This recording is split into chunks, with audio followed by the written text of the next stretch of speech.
Welcome into the Blurred Wire. It is your host, of course, King Whale, and I've got my co-host today. His name is Oscar, because It's we are Uncle Oscar.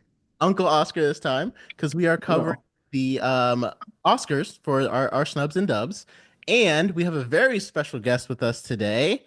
We have Madison Matthews from her podcast Film Theory. Madison, thank you so much for joining us. Can you tell us a little bit about Film Theory, what you guys do, on your podcast? Yes, it's actually film therapy. Oh, so sorry, so sorry. No worries. Um, yeah, so my co-host and I talk about movies, crazy. It's we go back and forth with kind of our genres and everything. We cover stuff from like our childhood favorites to new movies that are coming out, to like obscure, nobody has ever seen this movie, but we find it hilarious and horrific. So it's kind of all over the board there, but yeah, we're on any sort of listening platform that you got. So if you want to check us out, you can. Um yeah, that's basically it. Yeah, super awesome. Well, exciting. thanks for joining us. Yeah. Thank you for having me. So yeah, make sure you guys check out Film Therapy. My bad on the miss. I think I had just watched the Film Theory earlier, so it was like in my head, and I just ended up like, okay. So make sure you watch film. Make sure you check out Film Therapy, and we're just gonna go ahead and dive right into our Oscar snubs and dubs. So leave your comments below on who you think should have won or who you think got snubbed, and like I said, we're just gonna dive right in. So our first category, of course, is Best Picture, which is just basically what's the best movie that came out this year. And for me, my dub is pretty simple. I don't even have to like look at this entire list. To me, it's Dune Part Two. Like far and like I don't think there's as much competition this year as there was like in other past years. I think it's Dune Part Two by a wide margin.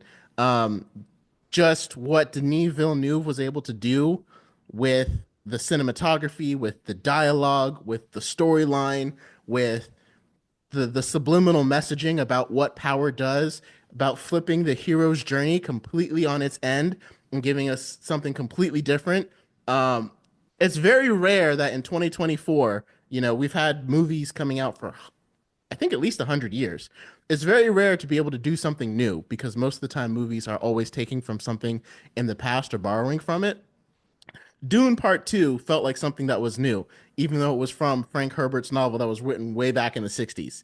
And for him to still be able to create this fresh take of something that we've never seen before, I think is absolutely incredible. And, we'll probably talk about it a lot more because I think Dune Part 2 should be nominated for more categories than just this one.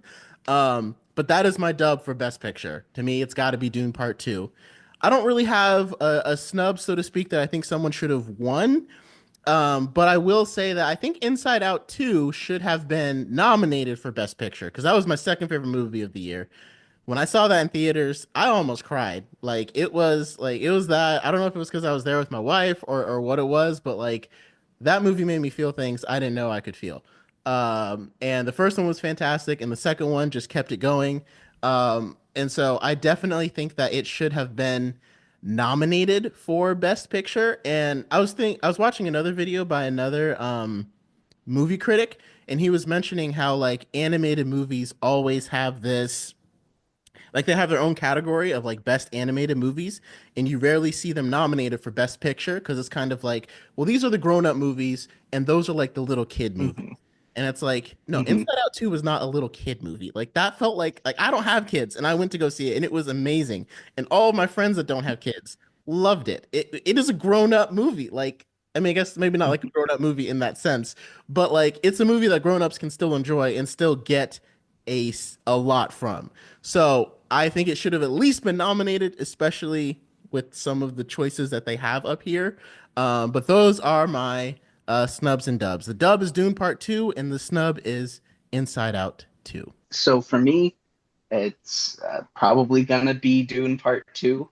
I don't have a whole lot more to add than what Will was saying already. I didn't mean to take your He's a thunder. he's a director. No, it's okay. Denis is a director who is incredibly talented. I've since gone back and watched more of his films that he's released beforehand, and it really feels like this was like a story that he was wanting to tell, and like you can kind of feel remnants and like pieces of it in movies that he made prior. Like this is definitely a story he related to when he was a kid, as he said in interviews, and you really feel that like he loved this material, Mm. and you can tell that he loved adapting to it. And I love any kind of movie that is from such a personal, like almost childlike place of like I just love this so much, and I want to treat it with this compassion and care that I know the story I feel the story deserves.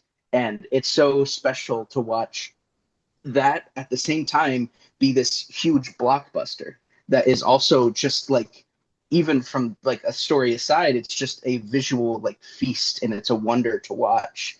And the design, everyone who went into the project felt super motivated and electrified at the idea of making what they're making, and it comes across through the text and the subtext. And I think it's special to have a movie like that. I think that is the best way to describe it. I love that. I haven't heard that before, and I love that. That's the new category. Visual feast is Dune Part Two.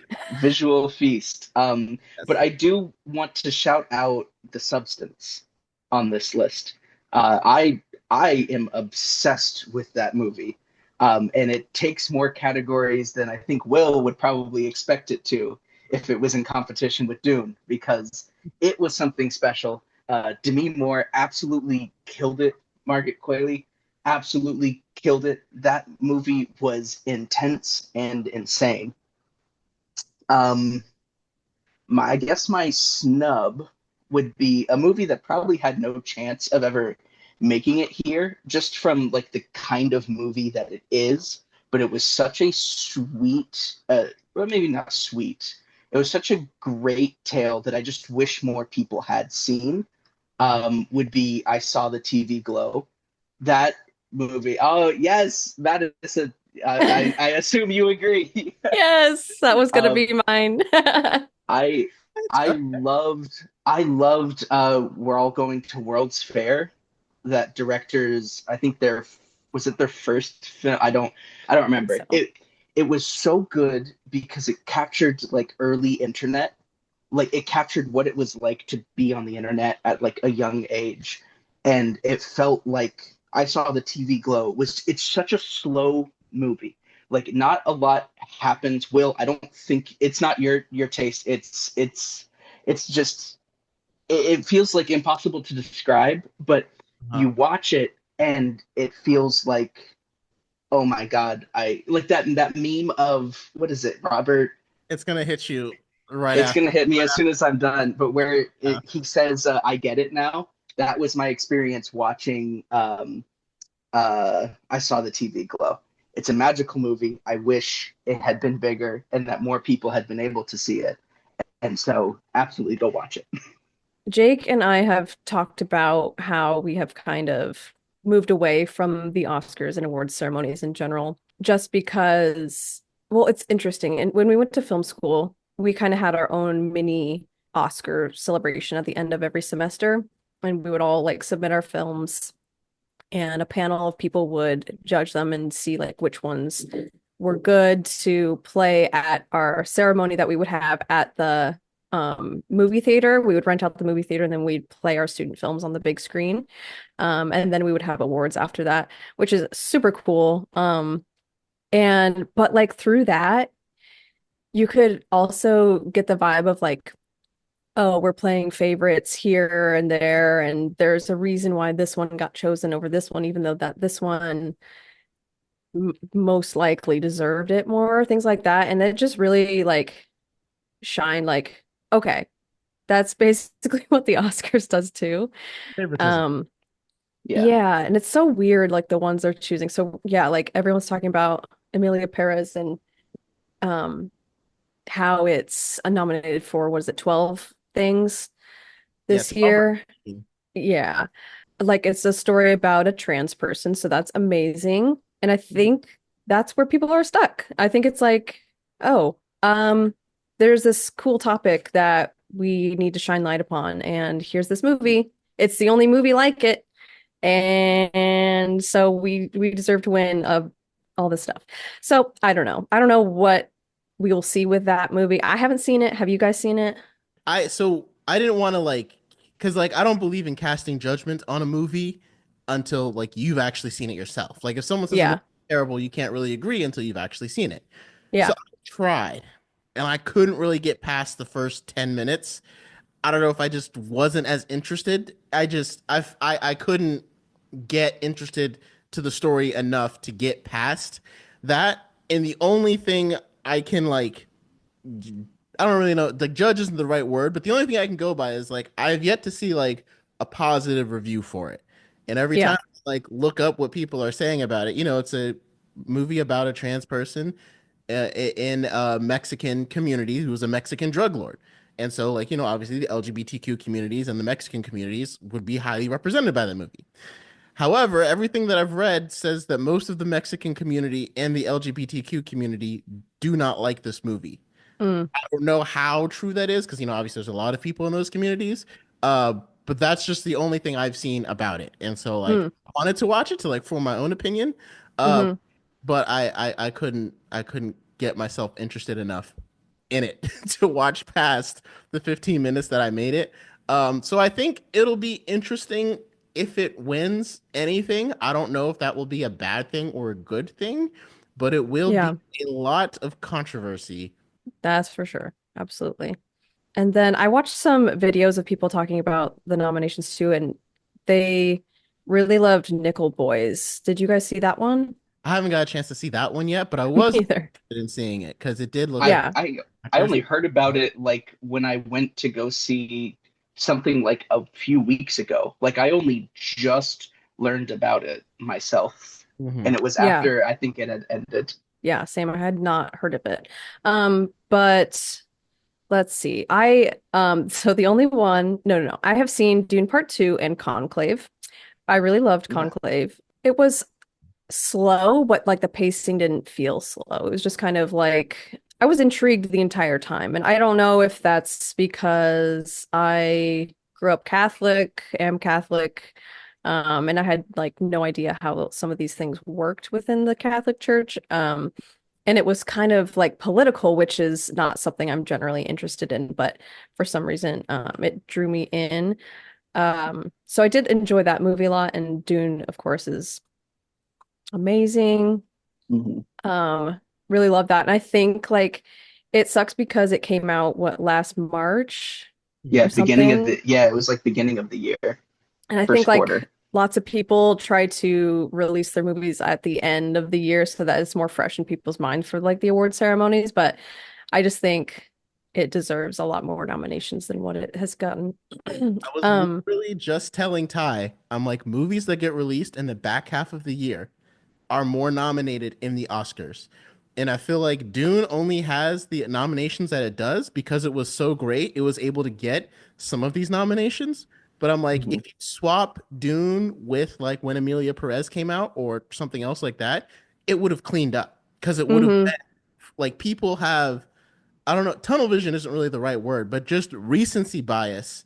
I feel like this list of the Oscars is huge recency bias. Like if you look at Yeah. all the nominations, most of the movies came out at the second half of last year. Like A Complete Unknown had like 5 or 6 nominations, and it wasn't bad. I don't think it was bad, but like the discourse wasn't around it like this is an Oscar worthy movie. And like if it came out in January of this year, I don't see it having this many nominations and things like that. Hmm.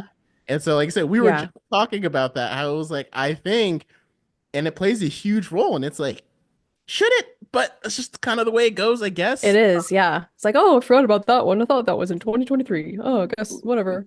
Right. Uh, and like Right. challengers, I think okay, I'm gonna say Mm. challengers was a snub too. Yeah. Because it was incredible and it also came out earlier in the year. So it's like I don't know why we kind of forgot about that one. Yeah. That was a movie I don't have much of like a knowledge behind film that much, but it was a movie that made me appreciate editing. Like it Oh was a yeah. film that I saw that was like, oh, I think I get it now, like what that category exists for, because it was like structured in a way that like the it's talked about, but like the tennis ball shot, like Hmm. is so like okay, yeah, this is something really unique, really cool. Same with the music. Like I Hmm. thought the music was really great, and I don't think it got any. Did, did that movie get any nominations at all? I Actually, don't think so. but no, I think I agree with No, you it did. that it should have gotten more appreciation, and that was another early in the year Hmm. choice of a movie. I don't really know if I have a dub for the category, but I just have a feeling that Wicked will win. I And don't Mm. I know. think I would be upset if Wicked won. It's gonna end up winning a lot of my categories. To me, Wicked was my biggest surprise of the year. I didn't think I was gonna like it as much as I did, and we'll get into that as we get into more of the episodes. But I mean, I wouldn't be upset if it won, right? My choice will still be Dune Part Two, but I don't think Wicked is a bad consolation prize. Isn't the right word, but whatever word there, I don't think I would be Yeah. upset with that one. Yeah. So yeah, so Best Picture, I gotta go with Dune Part Two. I'm a huge fan of those movies. I'm a huge fan of the story. I was trying to get my Dune poster hung up behind me for a backdrop, but I couldn't get it. Yes. No worries. I actually have a Yes. poster of I actually have the IMAX poster for Dune Part Two that one of my friends sent me. So thank you for that. And Nice. I also have a poster of the 1984 Dune as well because I love that movie also. Yes, David Um, Lynch's dude. yes, Love to yes. see it get Rest in some love. peace. Rest in peace. Okay, we got to talk more about that. I love Yes, that movie. yes. So, for Best Picture, that's gonna be my dub. Also, is Dune Part Two. I don't really know if I have any snubs, but at the same time, I haven't seen a lot of films that came out this year. Unfortunately, I've been pretty preoccupied. This year, or I guess last year, 2024, was the year I became a dad, and that has been absolutely amazing. I just haven't had as much time to watch newer films which you can hear about on our podcast at Film Therapy. I just talk about movies I've watched. So, Shameless plug. I Maddie, love I'm plugging up. Yes. it. Yes, yes, yes. I know. I was You going can. through my film letterbox and I was like, dang, I watch a lot of bad movies. It's okay. I do too. Go Yeah. to We all do. We all. just go to Tubi and watch a movie and just sometimes it's great. Sometimes it's a masterpiece. Sometimes it's not. Yep. And Snowpiercer on Tubi. um So yeah. Also, if you guys don't have Letterboxd, it's a great app. You can log movies. You can Mhm.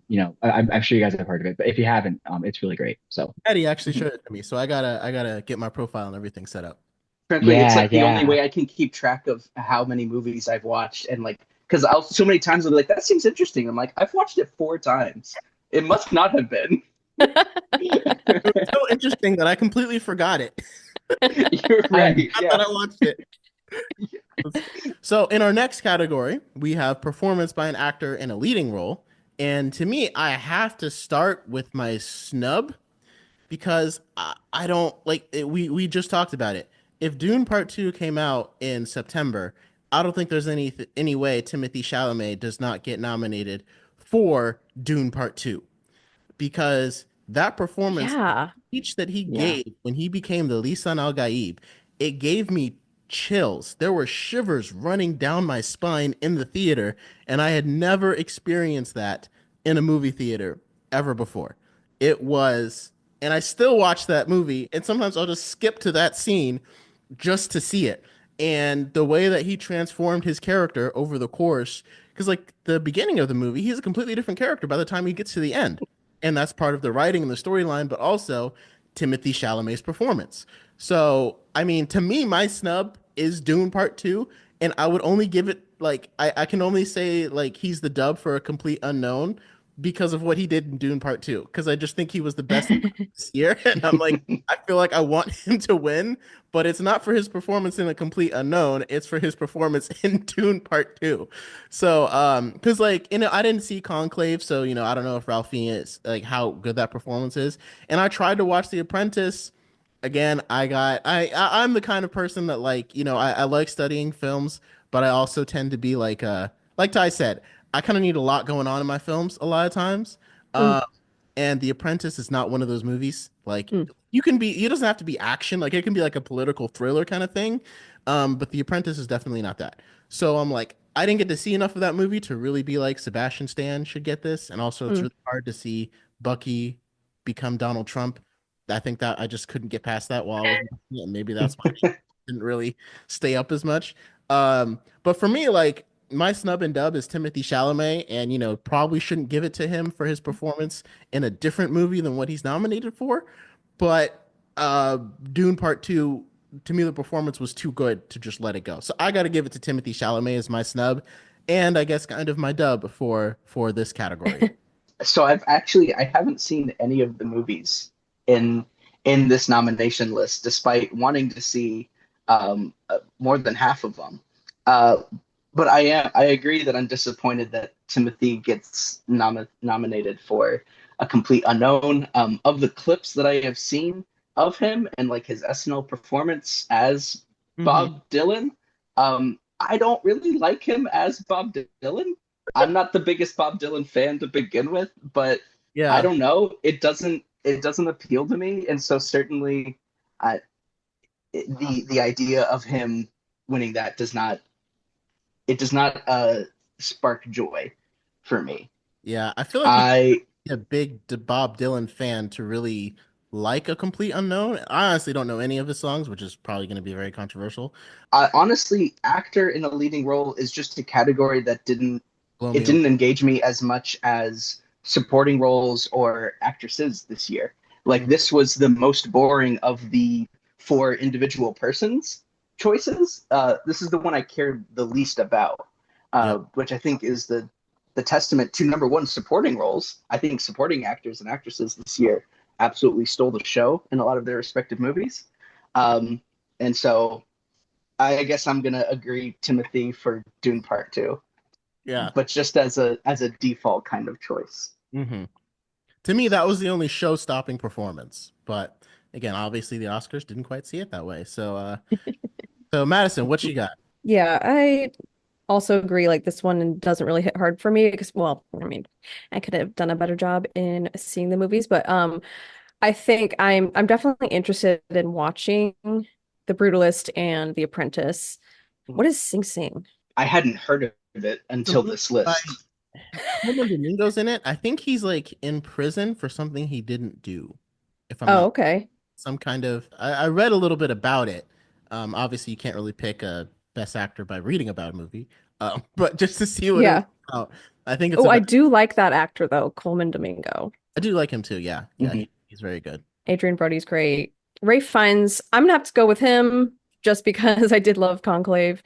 And A Complete Unknown, like I did enjoy the SNL performance. Yeah, Bob Dylan is kind of one of those people. I feel like compared to the other musical biopics we've had, like he doesn't really stand out as somebody that I would make a biopic about. Mhm. Um like Yeah, you've got Elton John and or like the recent Freddie. Elvis movie that came Mm, out a few years ago was like, as a movie, seemed so chaotic and wild and like matched the tone of the character. I just didn't get that vibe from any of the trailers for A Complete Unknown here.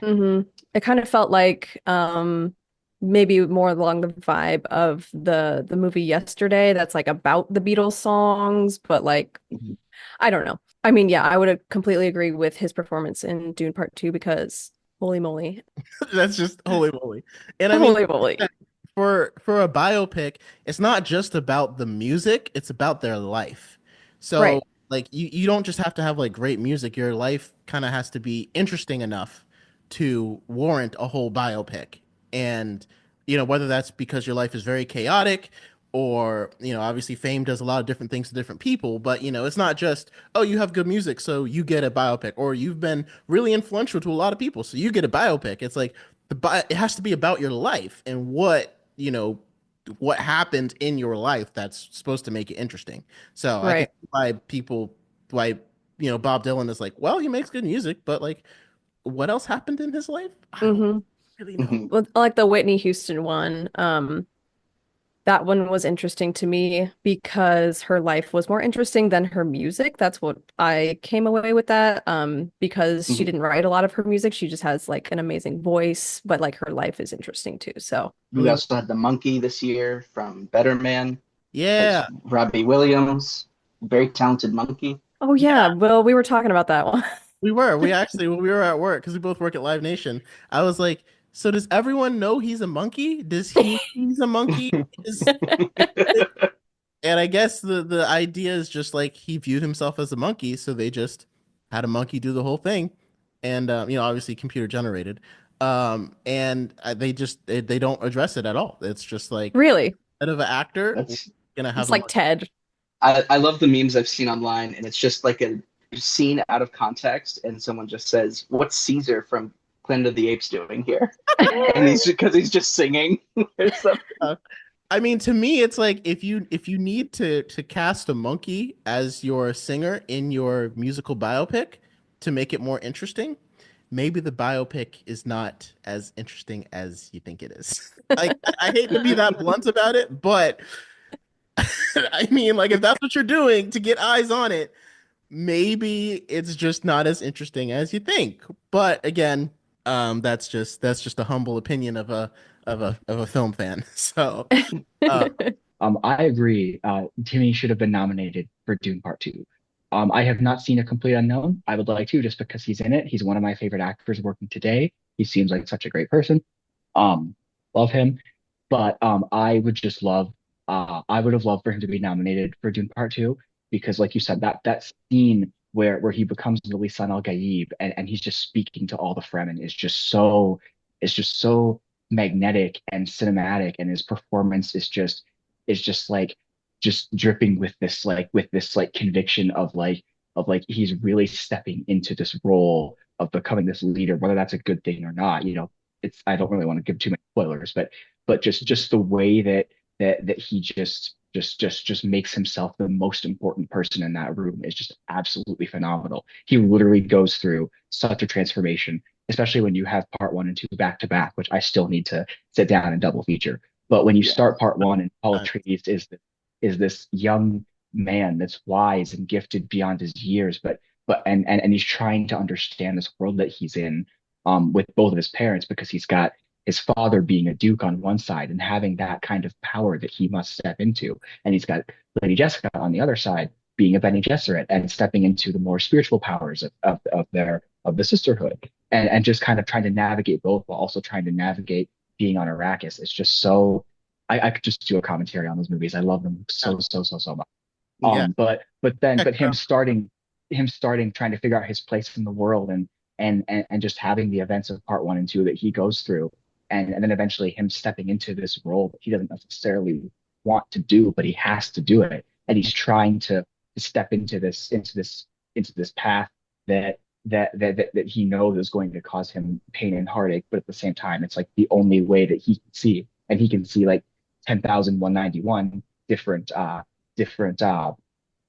paths to go through, but this is like the only one. And Mhm. so you can just see the multiple layers of his character and his acting in that scene so well. And then also in the last scene between him and Austin Butler and when he's talking to Zendaya and Christopher Walken and all of that, like that is just it's so good. And it's not just because I love those movies so much, but I think it's because like he genuinely would deserve to be nominated for Best Actor. And maybe for Dune Messiah, he will be. Fingers crossed. We'll Mhm. see. I think when I saw him give that speech, what made me be like, this is an Oscar worthy performance is Mhm, I can't see any other actor doing that.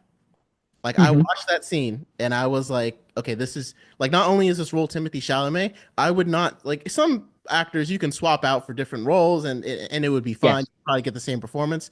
I'm like, I don't think any other actor could do this the way Timothy Chalamet is performing it right now. He has convinced me Mhm. is the only one that could give us this performance right here, and that's what went into me being like, he's got to be the dub.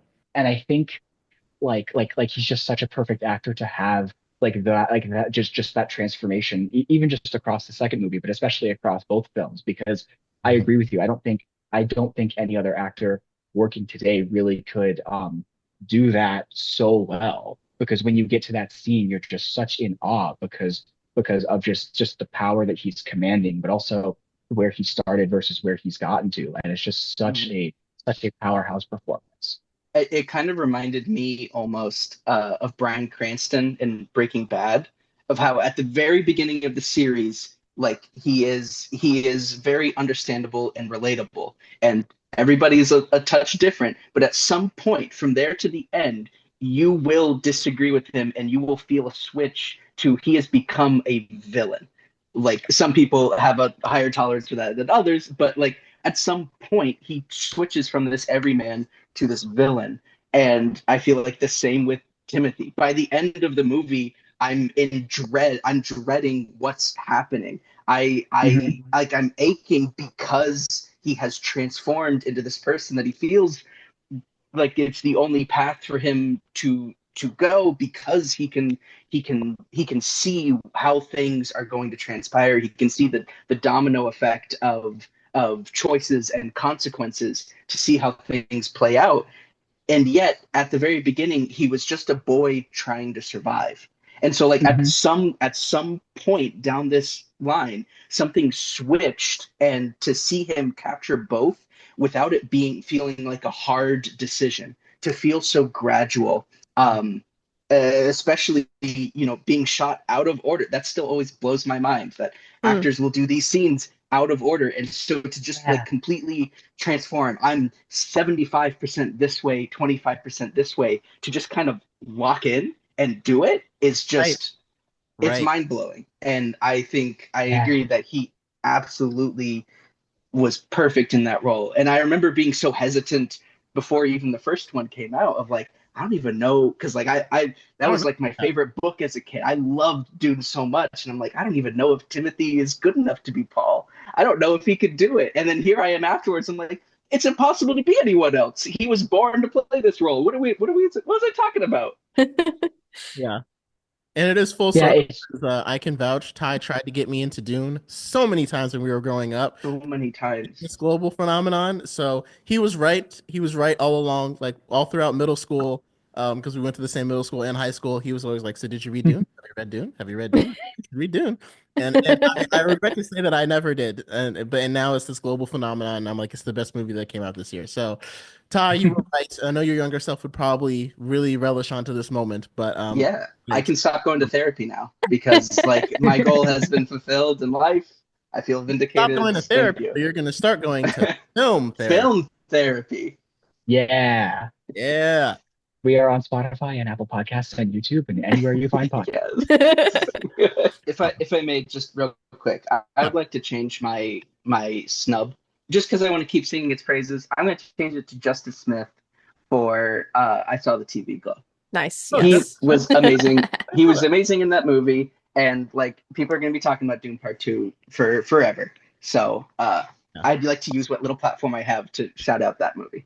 I really like Yes. Justice Smith, so I didn't know he was in that movie. I didn't realize that. He's really good. He was He'll in make you cry a lot. he was in the Society of Magical Negroes this movie Hmm. this year, and that movie Mm. was interesting. That came And he out in was in, 2024. yeah, it came out earlier this year, Oh, Oh wow. my! and he was in a really really sad movie with Elle Fanning. It was very depressing. I can't remember the name of it, but I just saw it on Netflix, and I was like, wow, this is Mm. very emotional. Now I Wow. won't spoil it for anybody because it is incredibly emotional. But if you're not ready for that, just be prepared. Just Um, people. okay, so yeah, no, I mean Justice Smith. I didn't realize he was in that movie. Oh, I was just gonna say I do have one more thought on Timmy's performance also. Go To ahead. jump off of the Breaking Bad comparison, I would also compare it to Al Pacino in The Godfather as well. Because when the Mm, movie, just the transformation she goes through, where the movie starts off and he's this character that you just really get behind, and he's talking to yeah, Diane Keaton. So there's an opening scene in The Godfather when Al Pacino's talking to Diane Keaton about the things that because his family's really associated in the mafia and everything, of course. And so he's talking about some of the things that his family has done. And he explicitly says to her, that's not me, that's my family. That's not me. Um, and then by the end of the movie, he's I guess this would count as a spoiler, but also, he's really done that kind of similar transformation that Timothy does in the Dune saga, where he has stepped into the role of becoming more of what his family does. And throughout the movie, you see him gradually go into that role. And and and and and also Al Pacino is also one of my other favorite actors of all time. And so just seeing just kind of seeing the parallels between his performance in that trilogy and Timmy's performance in this one is just so unique and captivating. And I think it's really an interesting parallel. Mm-hmm. For the record, if a movie is over 50 years old, there's no such thing as spoilers. It is. I think That's fine. It's okay. We're good. Unless if somebody has the opportunity to like go into the original Psycho or something, then don't spoil that for them because That's a because little, not knowing that is amazing. True. yeah. Or if you don't know the Star Wars twist somehow, but let people experience that. yeah. Somehow, if you don't know the Star Wars twist.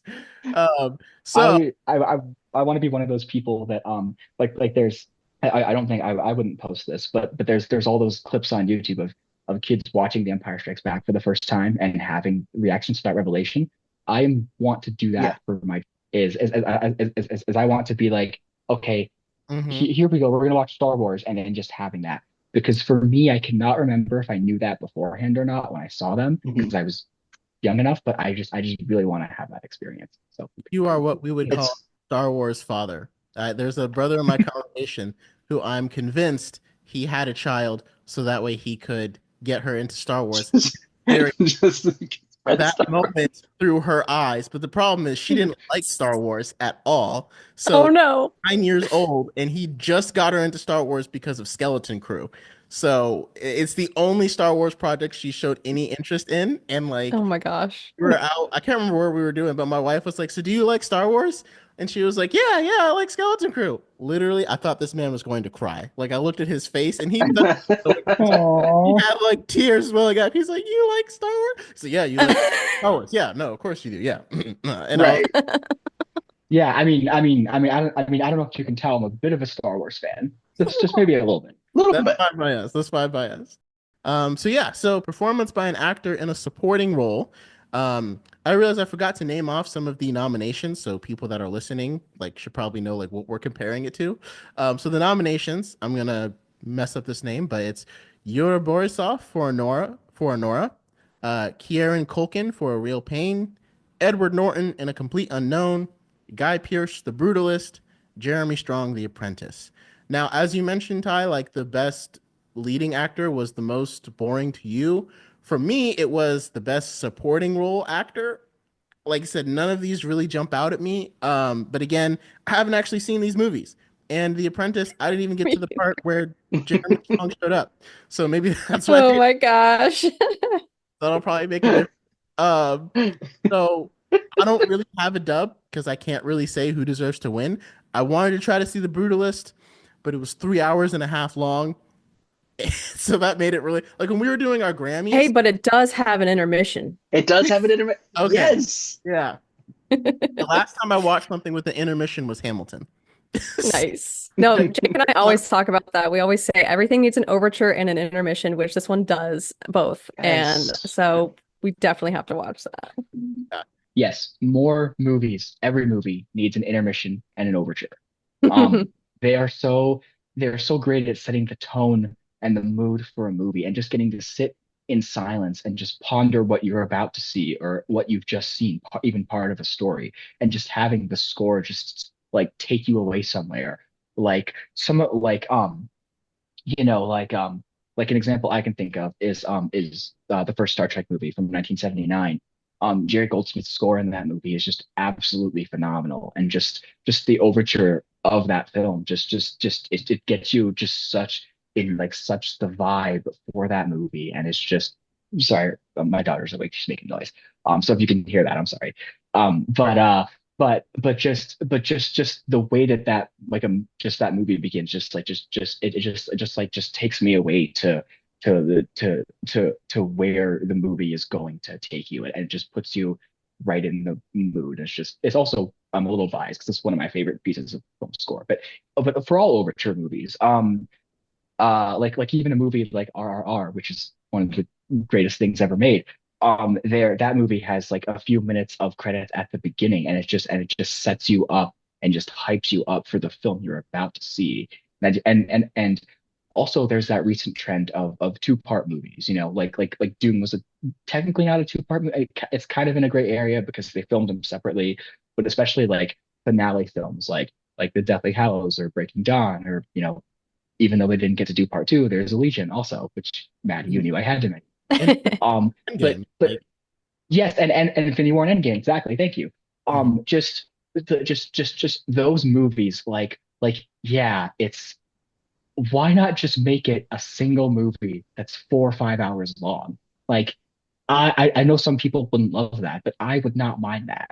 Like, okay, yeah, like Infinity War and Endgame, like having to wait a year, like that was torture. But imagine or same thing with Across the Spider-Verse and Across the Spider-Verse Part Two. Like imagine like it ends and then instead of having to wait for an indeterminable amount of time, we would get an intermission and then we get the last half of that 5 hour movie. Would we have to wait a couple more years for the first half? Yes. But it would feel like such a more rewarding experience because it feels like one long consecutive story. that, In that some respects. that friend of mine Yes. who I said was a Star Wars father, we went to go see Yeah. Across the Spider-Verse with him and his Yeah. daughter. And when they Mhm. finished it, she was like, they didn't finish the movie. I was Exactly. dying. I also love Jake how you keep like turning to look because I know your daughter woke up. It's just cracking me up every single time because I'm like that's that parental that it's kicking in obviously. You're good. You're good. Mhm. Yeah, no. My fiance is awake. She's taking care of the baby. Everything's fine, but I just hear her and I'm like, is she okay? Like I can't even see her because the door's closed. But I'm just It oh just my gosh, I love her so much. She's my favorite thing in the world. Um but yeah, so just oh, also another recent example would be Wicked. Like because Wicked Mhm. is part from what I understand, it's Wicked part one, and then they're doing part two next year because they're doing the whole play. And I think, and I also have not, I know Maddie's, correct me if I'm wrong, I think you're a pretty big fan of the original musical, but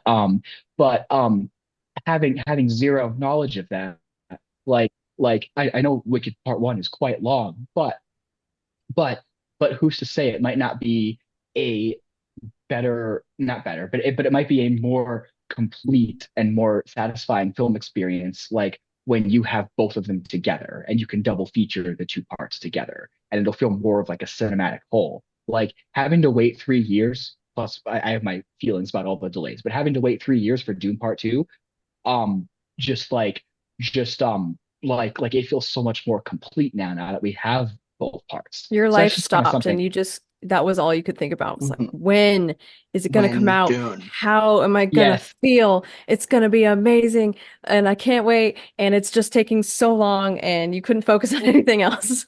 Exactly. I really couldn't. I really couldn't. uh, Absolutely. We need to go back to making films more like experiences, not just as like some casual consumer thing. Give me right. an Yes. intermission. Let me go out and talk with the other patrons about the first Mhm. act. And the Grammy Yes. nominations, they should, I mean, the Oscar nominations should really come out a lot earlier than like the Grammy nominations, they come out and then like 2 months is when it kind of drops. The Oscar nominations, they should really give like 3 or 4 months. That way, if you need to watch some of these movies, you'll have time to do so. I Because like for know. the Grammys, it was a lot easier for us to catch up and like listen to a 3 minute song here and there, but it's like a 3.5 hour movie. Yeah. Hmm. I need It's some Yeah. also a lot time. harder, and it's also a lot harder to access, right? Because it's if it's not on stream, Yes. you gotta go buy it, stuff like that. So that kind of makes it tough, and especially when you're nominating a lot of movies that were not blockbusters, that are not easy to access. Like, I don't think you can get any of these movies without buying them or streaming them. Well, I Yeah. mean, you can't get them Hmm. without buying them because they're not on streaming.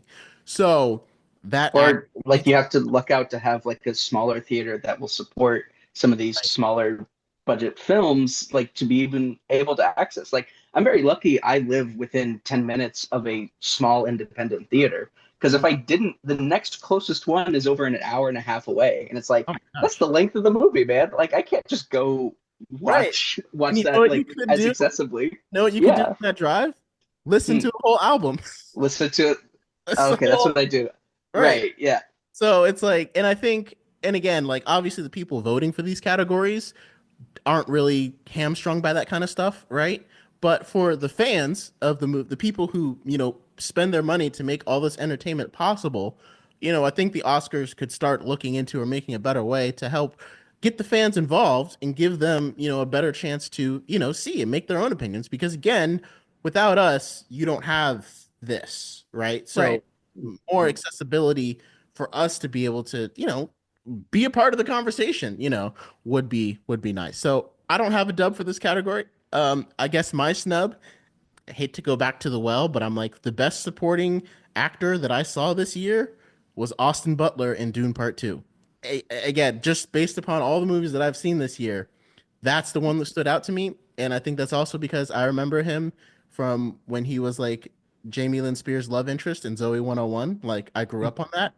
And so him transform into this psychopathic killer, I'm like, you put the two side by side, and Yes. Yeah. night and day doesn't even do it justice, right? Mhm. And so, and like I feel like a lot of people when they try to play psychopaths, they often just kind of either they're like trying to do their best imitation of Heath Ledger's Joker is what I feel like I see whenever I see psychopathic villains right now. And I feel like Austin Butler did a good job of going to Frank Herbert's Dune and being like, okay, I'm going to play this character the way that Frank Herbert wrote it and the way that Denis Villeneuve scripted it, and it's going to be my own performance. And I felt like he wasn't trying to be anything other than Fade Ratha. And I really appreciate that. And, he was kind of terrifying. And it was very satisfying to see Timothy Chalamet defeat him, at the end of the movie. So that would be my snub that I think I would have win is Austin. And again, I feel like everyone was lauding Austin Butler's performance, but because it had been so long, we kind of forgot about it. And I'm like, I don't feel like you can tell me that he wouldn't have been nominated had this movie come out in September, October, Mhm. closer to when the Oscars go. But They both had whole movies come out since then, between A Complete Unknown and yeah, then Austin Butler did, was it The Bike Riders? Bike Riders. Yep. That, yeah, like Hmm. they've had whole other movies since Dune Yep. Part 2. And Dune Part 2, it was supposed to come out last year. It only got delayed because of the strikes. Mhm. So that would be really interesting to see. But last year would have been going up against Oppenheimer and Barbie, which, obviously Mm-hmm. but That would it have was been interesting. But it was scheduled explosive. in November, right? So it would be like, would it have been like the explosive? I just got that. Sorry. Thank you. It would have been interesting to see if Dune Part 2 could have competed with those two because those were the two Oscar darlings last year. And I'm like, man, would it have been like the third one? Or how exactly would that have worked? But yeah, so Austin Butler for me is my snub. How about you guys? Again, I'm in a situation where I haven't seen a lot of these movies, despite having wanted to. Um, Kind of like you, Will. I had no idea Edward Norton was in A Complete Unknown, and the fact that he is makes me kind of want to see the movie now because I love a lot of his performances, and so more than Timothy, that kind of like, okay, yeah, I might want to check this out now, just because he's blown me away in a lot of his like smaller roles. But for my snub, I'm gonna go with a choice that I don't think I'd have any other area to talk about. And it probably honestly doesn't even deserve to be here. It's just it was so memorable to me, and that was Nicolas Cage in Long Legs, which came out earlier this year. That movie felt he was the movie. You take him out of that film and like it doesn't have the legs to stand on its own. He is so creepy and unsettling. Like you talk about an actor who gets like transformed into a role.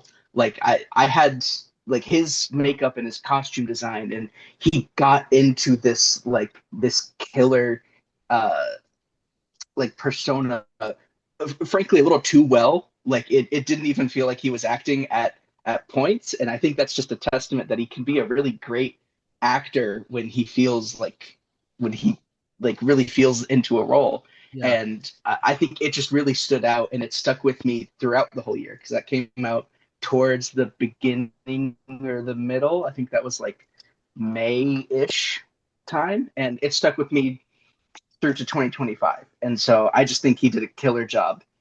For me, I did enjoy that movie, Long Legs. For some reason, like I couldn't get past the makeup. I don't know why.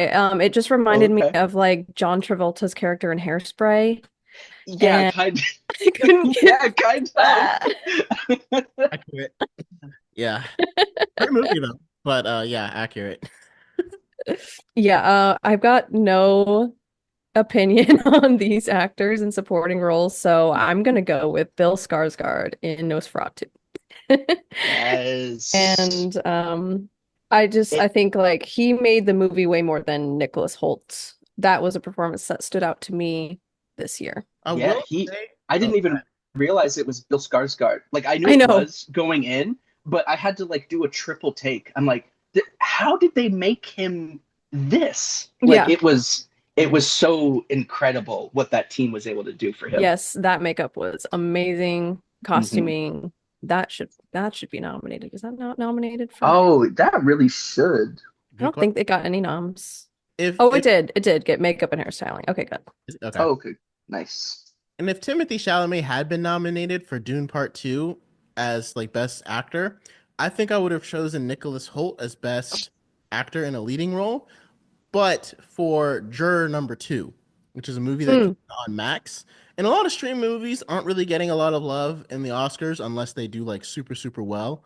But I thoroughly enjoyed that movie. That movie was incredible to me, and I did really love his performance in it. So I think if it wasn't for the Timothy Chalamet snub that wasn't really snubbed because he was also nominated, I would have chosen Nicholas Hoult. yeah. Yeah, I did enjoy his performance more in that movie than Nosferatu. And yeah, I watched that after you recommended it, and that was well, have you seen 12 Angry Men? 12 Angry. I have not seen 12 Angry Men. Is It's that also on basically Max? that, but with a little more. So 12 Angry Men, when did that? That's an older movie. When did that come out? 2007. Oh, the 2007. No, old one. 57. Oh, wow. Yes, 1957. yes. So that's about basically you just sit there and watch the jury deliberate. But then the juror number two, this one that came out has like that whole other layer of story, which was really intriguing and it really like hyped up the movie a lot more because 12 Angry Men, you're just like sitting there, you're learning a lot about what the jury does and how you have to think about is he guilty or is there no proof of wait, what is it? Reason, because it's got to be reasonable. Beyond a Yeah, reasonable doubt. yes, beyond a Yeah. reasonable doubt. Yeah. So definitely recommend watching that one. I will add it to the list because I just seen that one and I saw a movie with Hilary Swank and Sam Rockwell that came out a while ago. Oh, it was like 2010, but I can't remember the name of it. And I love legal dramas like Lincoln Lawyer. Law and Order is one of my favorite shows. So anything that has to do with the courtroom, I'm there because My cousin Vinny, just love it. Legally Blonde. Yes, yes. I'm not even being sarcastic. I love both of those movies for their courtroom scene. So good. I would say for challengers, both Mike Feist and Josh Mhm. O'Connor. I think both of them should Yeah. have been nominated because they just both give such fantastic performances in that movie. If I had to Yeah. pick one for each one, I would say Mike Feist for Best Actor and Josh for Best Supporting. But there's a moment, and I don't want to spoil it, but there's a moment in Challengers where it's just Mike Feist, just his facial expression, which of course that's the visual storytelling of film, of course. But there's a moment when he's looking at there's actually two moments actually I think one after the other where he's looking at Zendaya's character from across the room, and both times she does not know he's there, and just the look on his face is just so like complex and heartbreaking, and it just makes you feel so much for him, and I just think that those moments, even like almost a year after seeing the movie or half a year, whatever, those moments just still stand out to me. And I think he's such like an underrated actor. I can't remember if he was nominated for West Side Story or not, but he was also just phenomenal in that movie, in both the vocal and the dance, but also just in his acting. He was just so great in that film. I haven't seen West Side Story, so I can't remember if he was in it or not. But yeah, that's a good point. So the nominations for Best Actress in a leading role is Cynthia Erivo for Wicked, Carla Sofia Gasson for Emilia Perez, Mikey Madison for Honora, Demi Moore for The Substance, and Fernanda Torres for I'm Still Here. And this is super funny because Ty and I had a huge debate about this when the movie came out and when we did our review of it. So if you want to check it out, go look at our review for Wicked, because we were trying to decide, okay, Wicked, who's the leading actress? Is it Cynthia Erivo or Ariana Grande? And which one Cynthia Erivo. deserve an Oscar based upon the both of them? And I was like, I would love for them both to win, right? But it was like, well, Ariana Grande is not really supporting because the story is really about her too. Like like if you compare their screen times, it's probably almost equal. Mm. And so I was like, and I'll be curious to see who the Oscar goes to, like if they'll be going against each other for lead actress in a leading role. And for Ty, he's like, if they're going against each other, my choice is Cynthia Erivo. And I was like, well, my choice is Ariana Grande. Cynthia second, but like I would choose her because when I was watching Wicked, I got to see it with my little brother, and to me, Ariana Grande made me want to stay there and watch the entire movie because she Mm. was so captivating, so hilarious in a way that I was not expecting. And I like that. I didn't enjoy myself in a movie more than Wicked. That was the most enjoyable movie I had seen all year. But I guess it kind of worked out in my favor because they both ended up getting nominated in different categories. So for me, best performance by an actress in a leading role, it's far and away for me Cynthia Erivo in Wicked. I think she was phenomenal, and I'm including her vocal performance because what I was not expecting, I wasn't expecting to be more captivated by Ariana Grande's acting and then be more captivated by Cynthia Erivo's voice. Because I already knew Ariana Grande could sing, obviously, we all do. But I didn't know the way Cynthia Erivo could sing. And the way that they stylized it, I feel like the director, he made it so that Ariana Grande could really shine in acting. And Cynthia Erivo shined in acting as well, like especially that scene where she's just silently doing her dance moves. That was super powerful. But they let Cynthia Erivo's voice shine and really overshadow Ariana Grande's. Like, I don't really remember the songs that Ariana Grande did, but like Defying Gravity is on all of my playlists because the way Cynthia Erivo hit those notes at the end, I'm like, you just defied gravity with your voice. That's the only way to explain it right there. So taking all of that into account, she is the best performance by an actress that I have seen this entire year.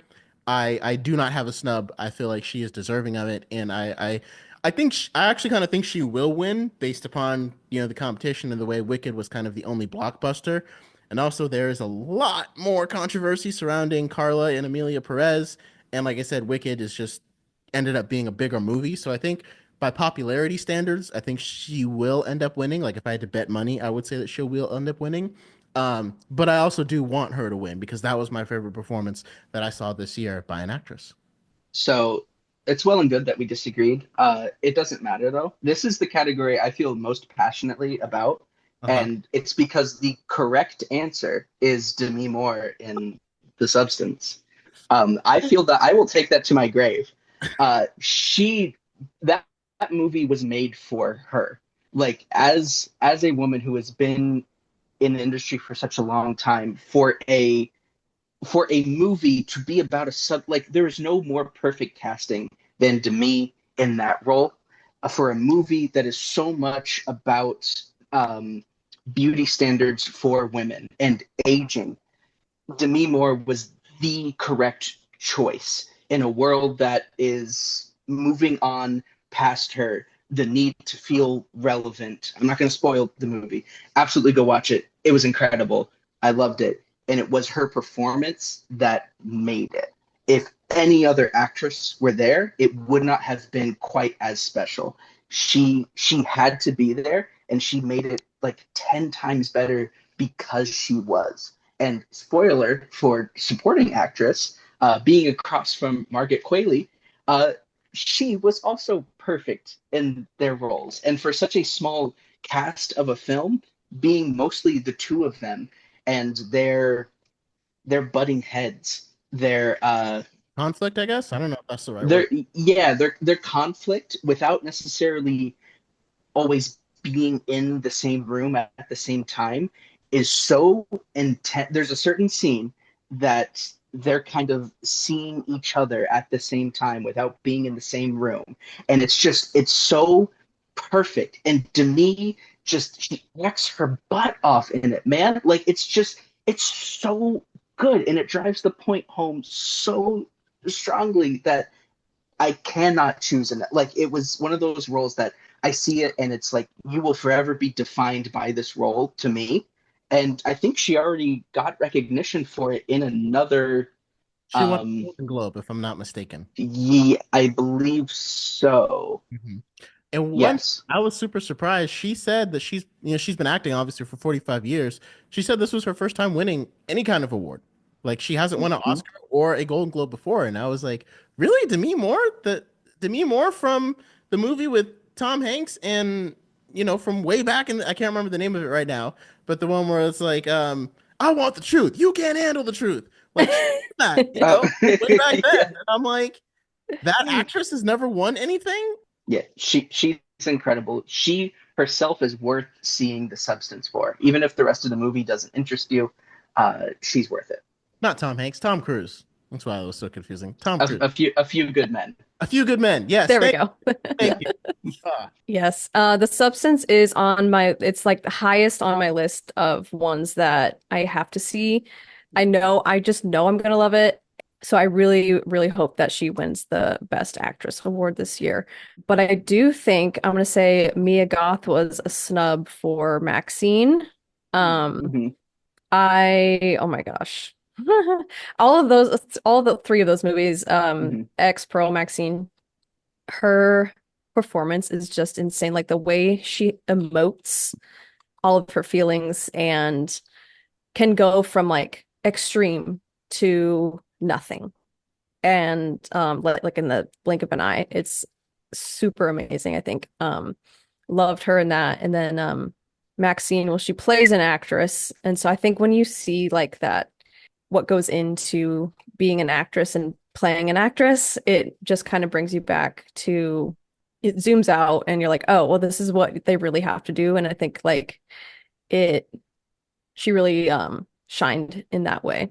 Yeah, she should also have been nominated just for the trilogy as a whole because her like you guys were saying before, she's just such a part of what makes those movies so great, I think. Like those movies would not work the same without her, as you guys said. Like I know this isn't current for the current film, but I also think she should have just been nominated for Pearl outright because that scene where she gives that monologue is just one of the best pieces of acting I've seen in recent years. So I Hmm. just wanted to. Yeah, I think that's a hard role to do as well. I always think like being an actress playing an actress playing a role is like 2 degrees of like separation to like make believable. I always find like interesting to watch actors and actresses like try to perform. And I agree. I think she did a really good job in Maxine, along with those other movies. Like for me, Pearl especially, I thought hmm she was so stand out. Like it's yes, just she was so incredible. I think kind of similarly, like she just makes those movies. I don't think they would have been quite as special without her. And I'm glad absolutely. that she got the chance to have this like unofficial trilogy kind of centered around her and be Hmm. able to like explore those different roles in each. Yeah, absolutely. I would have nominated Zendaya for both Dune and or Challengers. And Mhm. obviously my pick would be Dune because I feel more attached to Chani as a character than I do to her character in Challengers. But mhm. I think her performance in both of those movies is just so nuanced, like especially in Challengers because maybe not especially, but I'm going to talk specifically about Challengers because it's a movie that just goes across time in such a non-linear fashion, of course. And even though you're following this story in a non-linear manner, you still see, much like to me in Dune and stuff, you still see her progression, like her slow, gradual transformation from point A to point B at the end of the movie. And there were times when I felt like I had trouble relating to her character and connecting with her character less so than the male leads in that film. Just because of just because of some of the complexities of her character, but I still think her performance was just so top notch and just so multi-layered. And I just think that she should have been nominated for it because she just does such a phenomenal job. And that's kind of the perfect segue into Best Supporting Actress because I wanted to talk about Zendaya's performance in Doom Part 2 because I believe it's part Hmm. of the conversation. So I think with that, we can go right into Best Performance by an actress in a supporting role. So here the nominations we have are Monica Barbaro from A Complete Unknown, Ariana Grande from Wicked, Felicity Jones for The Brutalist, Isabella Rossellini for Conclave, and Zoe Saldana for Emilia Perez. Now, first, I heard from a couple of different movie critics that are very upset that Zoe Saldana got nominated for Emilia Perez because they believe that she was actually the lead actress in Emilia Perez. And again, I haven't seen the movie, so I don't know. But apparently, she took up most of the screen time because the story was told through her perspective as the lawyer. And again, I Mhm. didn't see the movie, so I can't really speak on that for sure. But he feels Mhm. like he even called it, what did he say? He's like nomination fraud because they just didn't want Carla Sofia Garcon to go against Zoe Saldana, so they pretended like she was the supporting actress, which I Hmm. thought was Okay. interesting because it's kind of like me and Ty's conversation about Wicked, Cynthia Erivo versus Ariana Grande. Are they both lead actresses or is one a supporting? And I'm like, in my Right. heart, I do agree that Ariana Grande supported Cynthia Erivo, based upon even just in the way that they arranged the tracks. And I think it's also the way the story was written. Like it's written for Glinda to be a support to Elphaba in that storyline.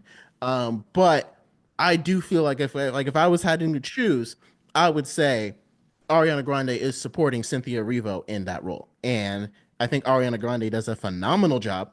And I think she was like her performance was one of the reasons why I enjoyed myself so much watching Wicked in the theater with my little brother.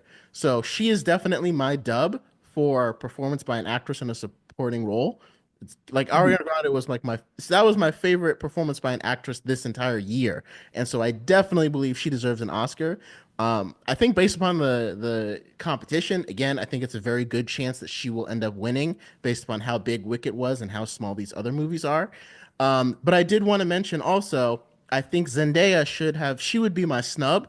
I still think Ariana Hmm. Grande win this category, even if Zendaya was nominated for Dune Part 2. And I do feel like Zendaya's performance in Dune Part 2 was a supporting role because she was supporting the storyline as well as Timothée Chalamet's character. I don't think I think Dune Part Two, it wasn't like it was so big, it was almost too big to have like two lead roles. So I would say that Zendaya was a supporting role in Dune Part Two, and I do think she deserved to at least be nominated over some of these that were listed because what she did with Shawnee's character, who in the original Dune books was a very small, I'm not going to say insignificant, but a very small character. So she didn't have a whole lot of substance to her. Obviously, Denis Villeneuve and the writers decided to give her more, and then Zendaya took that and ran with it. And I've even seen like some people critiquing her character because they were like, Shawnee's character wants to change all these things about the Fremen and their religion, and why would she even be rejecting it? Because that's all she's known growing up. She should be completely in line with it. And I'm like, but that's what young generations do every single time. Whenever there's a system or a way that's been established, you could call a religion, an organization, whatever it is, the next generation, some of them fall in line, but they're also the same ones that shake it up. And they're the same ones that want change because they are new and they're younger. And so the whole belief that she has that the Fremen should be saving themselves, that the Fremen should be the ones to be the saviors, and not some outside Lisan Al Gaib figure, to me was hugely impactful. And I think she did it in a way that only her as an actress really could. And so I've almost talked myself into making Zendaya be the dub for Best Supporting Actress, but I think I still got to go with with Ariana Grande for my choice for Best Supporting Actress. But like I said, to kind of do that segue, I do think Zendaya should have at least been considered for this one. Yeah, I think similarly, Zendaya had a great year. She had a lot of great roles that she poured her heart into. Doesn't change the fact that Margaret Qualley was in probably my second favorite movie of the year in The Substance. And I think for a movie whose scope is a little smaller and tighter, and it is mostly just about these two women performing the two halves of the same coin, for her to carry so much of it through just at times facial expressions is stunning to me. Like she absolutely carried the other half of the movie. Whenever Denis was not on screen, Margaret Qualley was right there to pick and hold, kind of like Atlas holding the world on his shoulders. That's what the two of them were doing, it passing it back and forth and holding up the entire movie in a way that I don't think any other performance for me demonstrated. Like as great as, like, to me, the a lot of the magic of something like Dune doesn't necessarily come down to an individual. It comes down to the ensemble. It is the fact that it kind of like a watch, all of these very delicate, intricate, unique pieces are working together. They're each performing exactly what they need to do for this, this watch to function, that's how I envision Dune. It's all of these amazing roles working together to create something so much bigger than the sum of its parts. But for me, with The Substance, that was a movie that was just these two. Like without the two of them, there was no movie. And for them to make it something that was just as like exponentially like larger than the sum of its parts just magnified how strong the performances were, because they weren't necessarily in as much of a competition, and yet they still, for me, were hitting that same level of like amazement. And so that's why I have to give it to her. Oh, and I guess of the choices here, sorry, I forgot that there were actual Oscar nominations and not just what I wanted. I was like, so you chose Margaret Qualley and Zendaya, and but who's on the list that you might be? I guess just from my own lack of seeing movies here, I guess by default I'm gonna go with Ariana Grande, just because a lot of the other nominations here I have not seen. But she was good, but to me it feels more like a decision just from a lack of other choice. Makes sense. Yeah. So you've got two snubs, Margaret Qualley and Zendaya, who you both would put over Ariana Grande, but that would still be your dub if if that came to it. Yeah, from here. Yeah, I've seen a lot of people's opinions about Margaret Qualley being snubbed for this category. Okay, I just have a couple opinions about Isabella Rossellini. I know how she got nominated for this. It's just like no hate to her. I just think that her role was so minuscule in Conclave, and that like I don't think that she took anything and spun it in her own way to make that character shine. It just seemed like sort of a bland character in general, and like the writing wasn't necessarily like anything to take with your own personality. It just was kind of there. And she barely speaks. I mean, not that speaking is for actors, but there's more to that than speaking. But like it just felt like such a small role that I don't understand why. Like her compared to Ariana Grande, like, and you're talking about the screen time, like if she's basically on screen as much as Cynthia, like how can that even compare? I don't know, to Isabella Rossellini's character. And then I was surprised that Lily Rose Depp did not get nominated. Yeah. Because I thought like with all the hype going into that movie about her, it was like going to be no questions. I don't know if I would agree with a nomination for her. Just watching a certain character do certain female things on the screen warrants an award. And that's kind of what I expected. So I guess I'm surprised that she's not nominated. If I had to go with somebody on this list, I would probably choose Ariana Grande as well. Makes sense. She's cleaning up. She's cleaning up. I'm just gonna jump on the bandwagon. And I have yet to see Wicked, but if you guys give me a quick 2 hours and 40 minutes, I'll be right back and I can tell you my thoughts on it. Just from the small snippets I've seen, both Cynthia and Ariana should both be nominated, I feel like. So I'm glad they both got nominated. I was right in the age range where I was watching, Zoe 101 and Victorious and all of those shows. And so seeing Ariana Grande going from that to this is just great. And that just I haven't really kept up with a lot of her current music or anything like that, but just having this like experience like of knowing her when I was younger, and then now she's an Oscar nominated actress. That's so incredible for her. And like I said, from the snippets I've seen of her acting and obviously from her vocal performance, I'm just gonna go with her also. Well, if you guys haven't seen her SNL host this past year, that's what I'm going to nominate her for. Oh my God, it's so funny. That was my favorite. Oh my God. Yes, it was so, oh my God. There's another sport, eh? In the ring, boxing match. Oh my God, it was so funny. I'm going to watch that as soon as we're done. I'm going to watch that right now. Please do. Send me that link if you remember, because I'll try to find it. It's on Peacock if you have that. And I think Wicked is. I was just thinking of it soon. So if you get them both, like watch that and then watch Wicked, and then you'll see what we're all talking about. Yeah, I mean that was. Well, Emily and I have been wanting to watch Wicked, so we just have to. Maybe, I mean, we don't have many plans today. Maybe that's what we'll do today. I don't know. Yeah.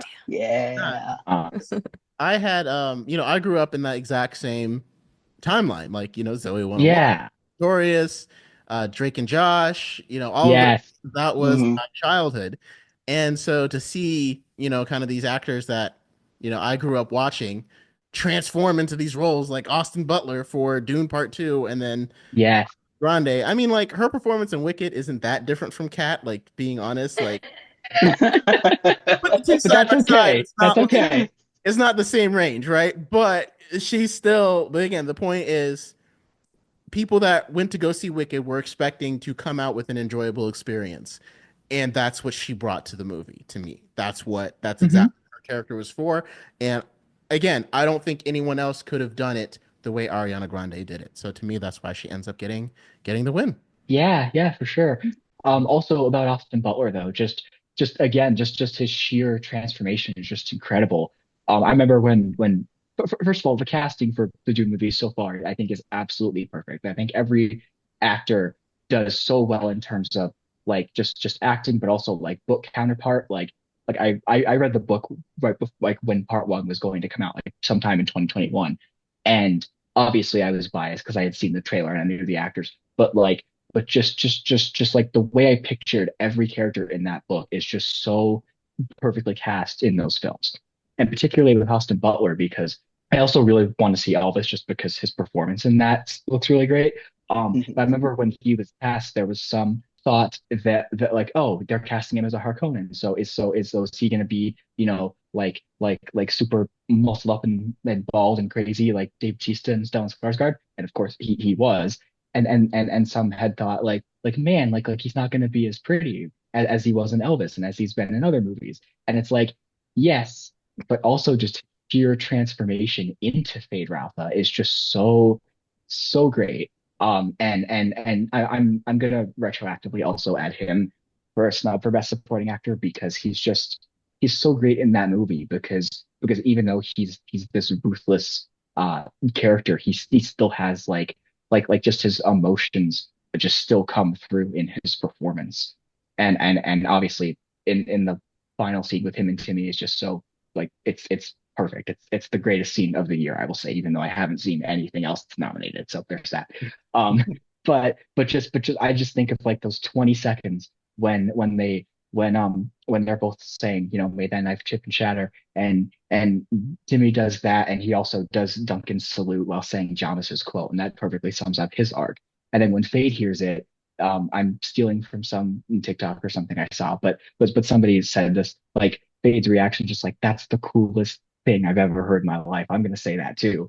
And then they have a couple moments between the two of them, of almost like this mutual like respect for each other, and I just think that's so compelling for especially for Austin's character as Fade. I think that's just so like interesting because most of the movie we see him as this like unemotive, ruthless killer. Right. And I don't think anybody should ever forget. Like if you've watched Dune Part 2, it should be a requirement that you go back and watch the last season of Zoe 101 so you really appreciate what just happened here because you won't The the see it. the season where they got him because Chase wasn't there. Yeah. Yeah, because he left, so he had to become a new love interest, and then Zoe wasn't sure if she wanted to end up with Chase, so like maybe she was gonna go with Yeah. Austin Butler's character, that whole thing. Yes. Yeah. Way back. Yeah. Exactly. I would just like to add that I think Austin Butler is very attractive and handsome in this movie, just like a hairless cat is also very cute. He's just handsome in a creepy bald way. All the way. Wow. Okay. Yeah. So I think that's the perfect way to transition into our next category. On Of, that note, on Well, that, actually, if you if you had if Austin Butler was a hairless cat, would you spend $1,000 on him to get him as your pet? Oh yeah. yes. Oh yeah. Okay. Austin Butler? Yeah. Yes. Austin Butler as a Yeah. hairless as Fade as a hairless cat. Spend Absolutely. $1,000 on a cat. At 100%. least. At least that's the minimum. I'd probably spend more. so for our best animated feature film, we have Hmm. the categories of we have the nominated for best animated feature film. We have Flow, Inside Out 2, Memoir of a Snail, Wallace and Gromit, Vengeance Most Foul, and The Wild Robot. And I'm really glad that we got Jake on here, especially for this part, because I know he's like a rookie parent, as you might call it, but I would love to hear the perspective of a parent, because I don't have kids, but I still enjoyed a lot of these movies. But some of them I feel like I would have enjoyed more if I did have kids, like while me and my wife were watching it. So my dub is obviously Inside Out 2. I absolutely love this movie. It was my second favorite movie of the entire year.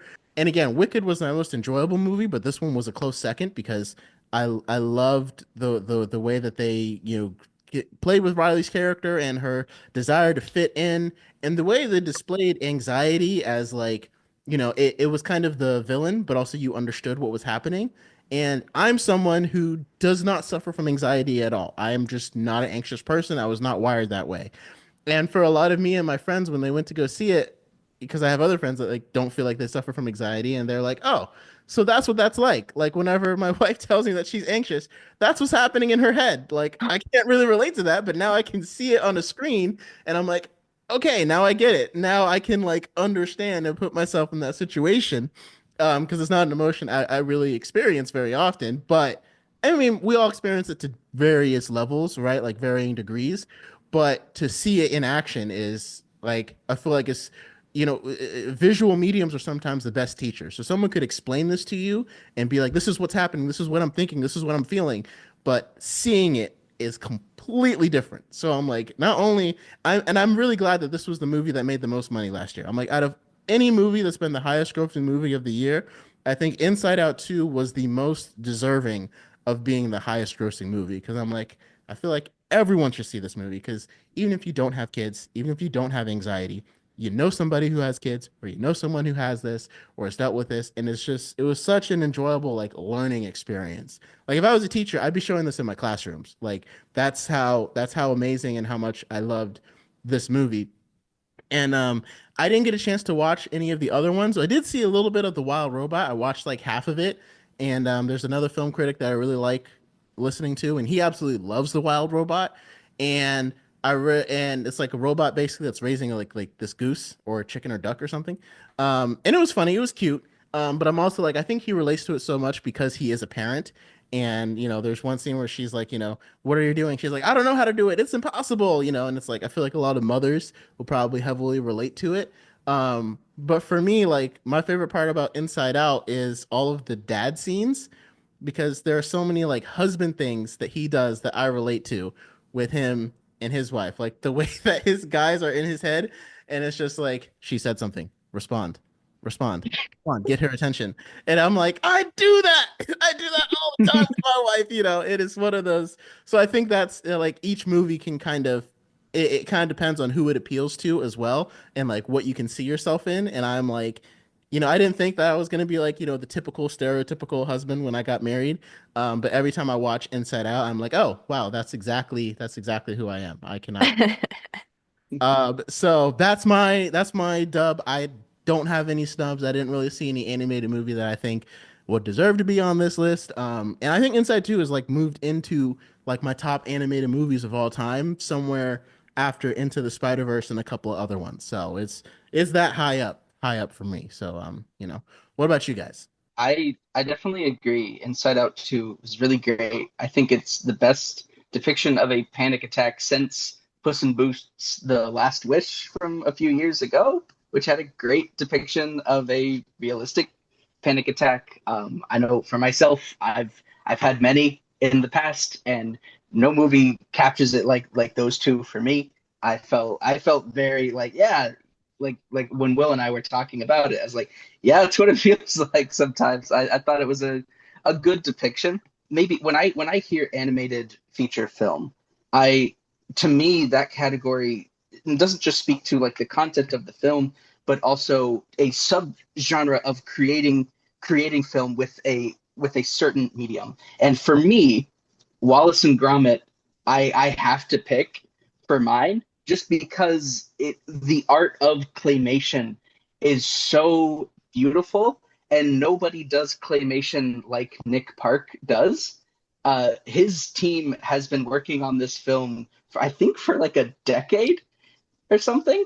it's been a good while. It's been a good long time because it takes forever. Like they'll have a huge studio and a full day's work. I believe I was reading like a good solid day's work gets like maybe a second or two of usable footage for their movie. And to make a feature length film takes an incredible amount of time and dedication. And to create, like, just taking the word animated from the Oscar title, that movie is so gorgeous. And the knowledge that it was painstakingly hand designed. There's been other great claymation movies in the past. It's a medium that I fell in love with as a kid. I watched so many like amateur like stop motion Lego shorts on YouTube Yes. when I was a little Yes, kid yes, that yes. I was obsessed with and I loved. Yes. And I think it's just on like the scale of something like the Oscars is it's just a style that's not as appreciated. There was another really great one from a few years ago called I think it was Mad Gods or something to that effect. That it was like a metal horror kind of movie, but done with claymation, and it was so wildly different and unique than something like a Wallace and Gromit movie. But for me personally, nothing quite feels like it. And so to me, it's the most unique movie in that sense. And I love to see that style represented. And I wish it was a style that we just had more of uh, uh, generally. So for me, my pick has got to be Wallace and Gromit. I mean, just to have that much work put into it, it definitely deserves it. I don't know the story at all. But just because, yeah, the strictly animated stop motion. And honestly, there's not much to it. Like it is a very paint by numbers kind of story. Although Yeah. it's very charming. It is a funny movie. But I did watch this YouTube video of like someone who deep dived into Wallace and Gromit and everything, so that really made me appreciate it a ton more too. Um, I did not see Inside Out 2. I think because I'm afraid of it. I think it'll make me too emotional and I don't want to sit down and be that way. But I really liked The Wild Robot. It was cute. It was calming, relaxing, like being in nature. And I love the juxtaposition of like sci-fi and nature, or like sci-fi and like sci-fi Western is like my ideal category. Oh, like if you guys have seen Outer Range on Prime, it's a show. Um, Okay. but that's a good I've example of seen that. Open Range with Open Kevin Costner. Range. That's a great movie. So, oh, with Josh Brolin. Dirty Alec. I would like to see The Wild Robot win, but that is my humble opinion. Yeah, I just think like Inside Out 2, yeah, it'll just put me in my feels a little too much. It will do that. I can confirm that that is exactly what happened to me. So Yeah.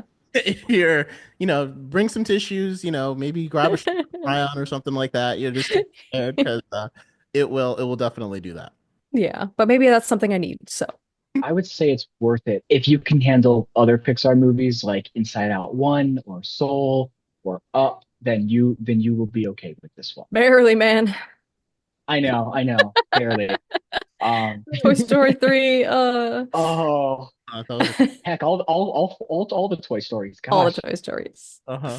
Finding Nemo. I mean, I've been so scared to watch Finding Nemo since I became a parent because when I was a child Oh, and I was yeah. watching that movie, I was so much more like, come on, Marlon, just let Nemo go explore. But now as an adult, I'm like, I completely understand everything about, and I think I was going to go on a tangent for a second.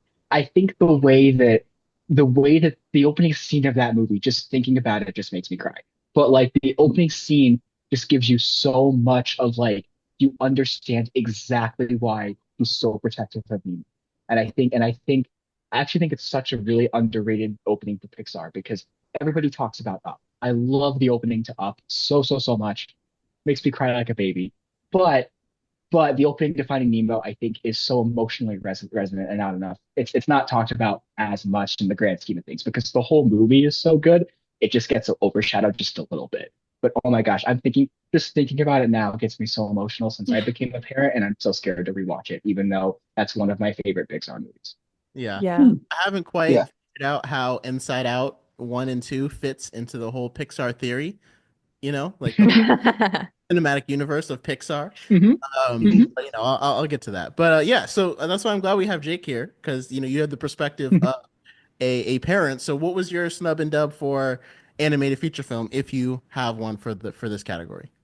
Well, my vote's gonna go to Inside Out too, 100%.